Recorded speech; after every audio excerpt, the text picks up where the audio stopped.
Hello everyone, welcome all on science simplified.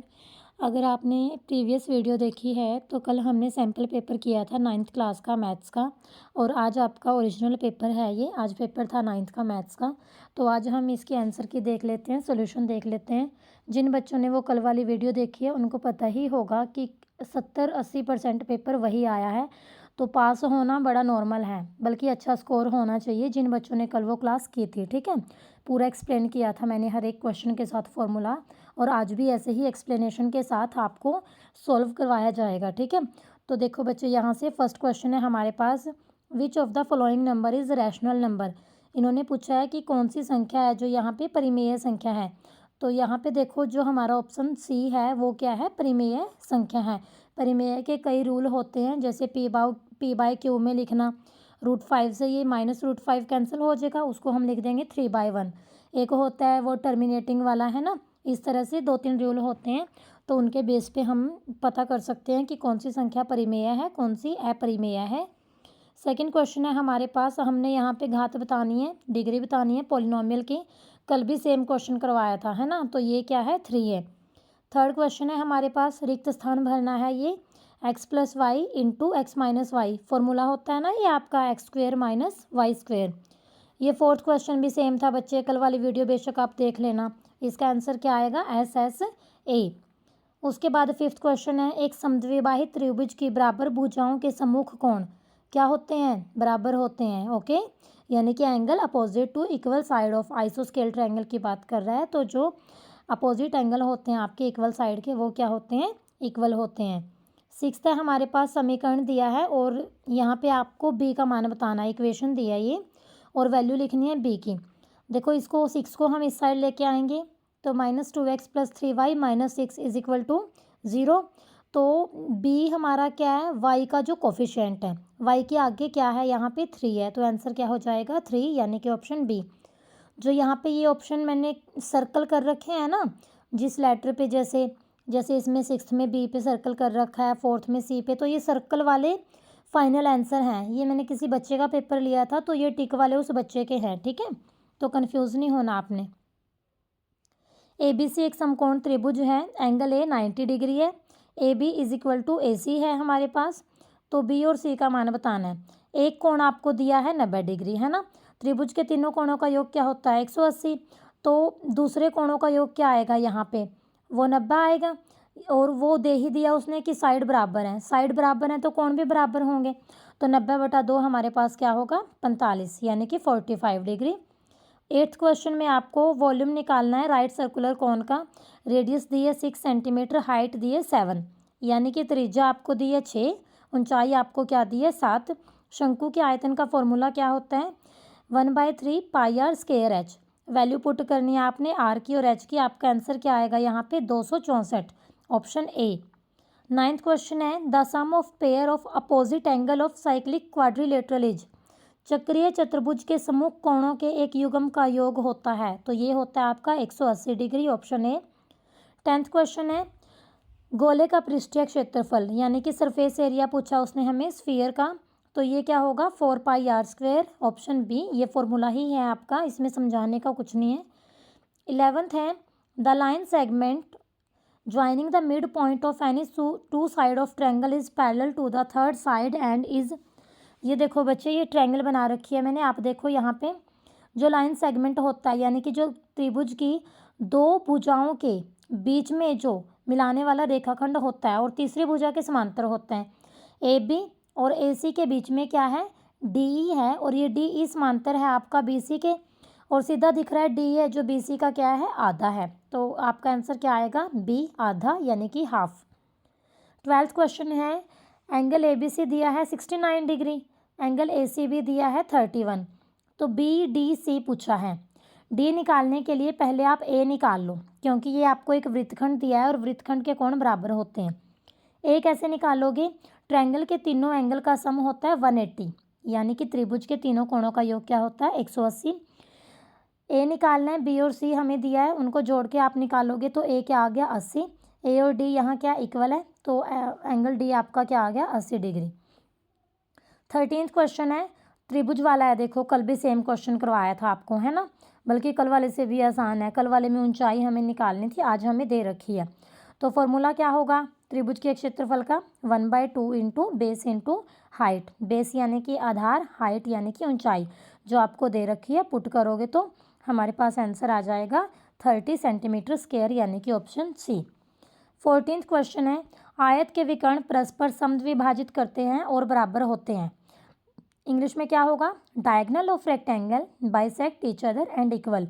तो ये आपका ट्रू है, बिल्कुल सत्य है। ठीक है। 15th है if the diagonal of quadrilateral bisect each other, यानी कि अगर चतुर्भुज के विकर्ण एक दूसरे को समद्विभाजित करें तो वह क्या होती है, वो आपका स्क्वायर होता है, वो आपका रेक्टेंगल भी हो सकता है। ठीक है। तो दोनों ही ऑप्शन सही रहेंगे यहाँ पे। उसके बाद 16th है आकृति में रेखाएं पी क्यू और आर एस परस्पर बिंदु ओ पर प्रतिच्छेद करती हैं, यानी कि लाइन दे रखी है पी क्यू और आर एस इंटरसेक्ट कर रही हैं ओ पॉइंट पे। एंगल पी ओ आर यहाँ पे दिया है 60 degree. Angle S O Q निकालना है। देखो बच्चे जो पी ओ आर है और एस ओ क्यू है ये शीर्षाभिमुख कोण है ना, वर्टिकल अपोजिट एंगल इंग्लिश में। तो वर्टिकल अपोजिट एंगल आपके इक्वल होते हैं। तो अगर पी ओ आर 60 है तो एस ओ क्यू भी क्या होगा 60 होगा। 17th क्वेश्चन है आपका, ये आपको आयत चित्र खींचने के लिए 30 to 40 की बारंबारता पूछी है इसने। तो यहाँ पे हमारा जो फॉर्मूला होता है एडजस्ट फ्रीक्वेंसी के लिए वो क्या होता है frequency divide by class width multiply क्या करते हैं यहाँ पे लोअर लिमिट।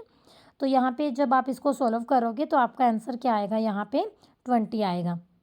18th क्वेश्चन है वर्ग अंतराल 150 160 का वर्ग चिन्ह कैसे निकालते हैं, ये कल भी बताया था। ठीक है। लोअर प्लस अपर करके डिवाइड बाय कर देते हैं उसको 2 से, तो आंसर क्या आएगा यहाँ पे 155। 19th क्वेश्चन है देखो असर्शन दिया है अभिकथन √2 की वैल्यू दिया है 1.414, √3 की दिया 1.73। इसके ऊपर इन्होंने रूट लगा दिया, गलत है ये तो है ना। और हमारे पास जो √5 दे दिया √2 + √3। ऐसा होता है क्या हम √5 को √2 + √3 लिख दें, नहीं ये नहीं होता। ए तो असत्य ही है आपका। ठीक है। अब आर देखते हैं। आर में बोल रहा है square root of every positive number always exist. हर एक पॉजिटिव नंबर का स्क्वायर रूट हाँ जी बिल्कुल एग्जिस्ट करता है ये। तो यहाँ पे ए असत्य है लेकिन आर सत्य है। कौन सा ऑप्शन जाएगा, ए फॉल्स आर ट्रू, ये होगा आपका option number D.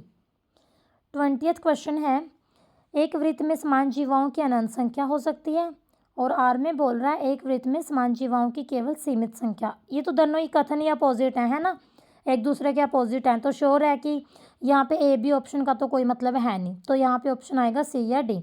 C option आएगा इसका, मतलब ए आपका सत्य है। जो असर्शन है ना वो इन्होंने सही दी है कि सर्कल के इनफाइनाइट इक्वल कॉर्ड होती हैं। ठीक है। तो ये आपके 20 MCQ थे। आपने कमेंट करके बताना है कि यहाँ कितने क्वेश्चन आपको कल वाले सेम मिले हैं और कितने आपके यहाँ ठीक हुए हैं। ठीक है। उसके बाद है हमारा सेक्शन बी, ये 2 मार्क्स के होते हैं। 0.6 बार है ये, इसको पी बाई क्यू में लिखना है। तो कैसे लिखते हैं आपको पता ही है रूल, इसके क्वेश्चन बहुत किए हैं आपने एक्सरसाइज में। ये आंसर आएगा आपका 6/9। 22 में आपने ये करना है रैशनलाइजेशन। रैशनलाइजेशन कैसे करते हैं, मल्टीप्लाई और डिवाइड कर देते हैं और जो नीचे नंबर होता है डिनोमिनेटर में उसका साइन बदल देते हैं। तो इसका आंसर आएगा आपका 2 - √3। नेक्स्ट का आंसर आएगा आपका 10 + 2 √21। सॉल्व करोगे 23 में के की वैल्यू निकालनी है। जब आप यहाँ पे एक्स की वैल्यू पुट करोगे ना = 1 तो के की वैल्यू यहाँ पे आ जाएगी 3/2। ये इवेलुएट करना है, ये सिंपल हमने फॉर्मूला लगा देना है ना। इसको 100 + 5 और इसको 100 + 6 लिख के मल्टीप्लाई करके इस तरह से कर देना है, ये फॉर्मूला बन जाएगा आपका। 24 में सॉल्व करोगे के की वैल्यू आएगी 7। ये आपका यूक्लिड वाला है, पोस्टुलेट ही लिखना है। इसको तो मैं क्या सॉल्व करवाऊँ, मैथ में जैसे गिवन है वैसे लिखना है। 26 में समीकरण सॉल्व करके उसके हल करने हैं, सॉल्यूशन आता है सबको करना। ये परिमेय संख्या लिखनी है बीच में, अप्रिमेय सॉरी, कल भी सेम क्वेश्चन थे। ये मैं आपको दिखा रही हूँ कि क्वेश्चन सेम आते हैं जो आपको कल करवाए थे। 28 में आपने आइडेंटिटी यूज़ करके उसको एक्सपेंड करना है, a + b + c का होल स्क्वायर करके कर देना इसको। 29 में ये a - b के होल क्यूब का फॉर्मूला लगेगा यहाँ पे। ठीक है।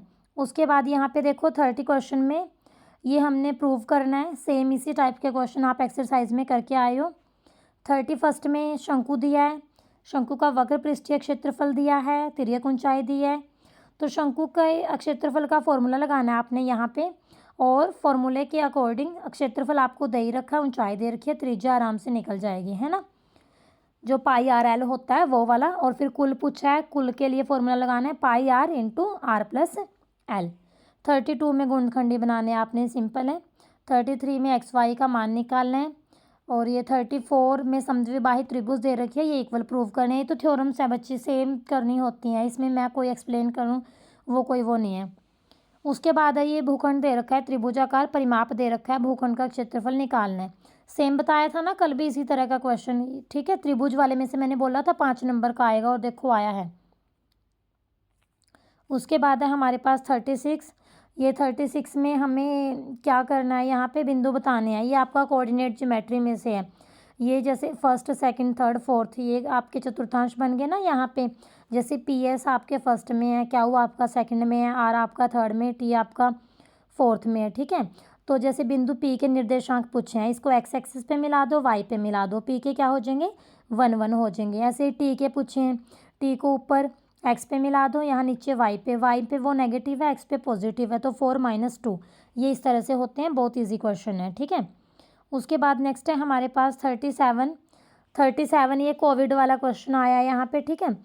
और ये हमने इस इंफॉर्मेशन के बेस पे आंसर करने हैं। बड़ा इजी होते हैं ये क्वेश्चन, थोड़ा सा टाइम कंज्यूमिंग तो होते हैं, बट ये आपके 5 में से 5 नंबर दिलाने वाले होते हैं क्वेश्चन।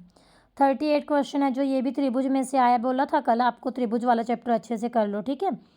तो इस तरह से ये आपका मैथ का पेपर था ओरिजिनल, पूरा सॉल्व करवा दिया मैंने। फिर भी कोई डाउट हो कमेंट बॉक्स में पूछ सकते हो।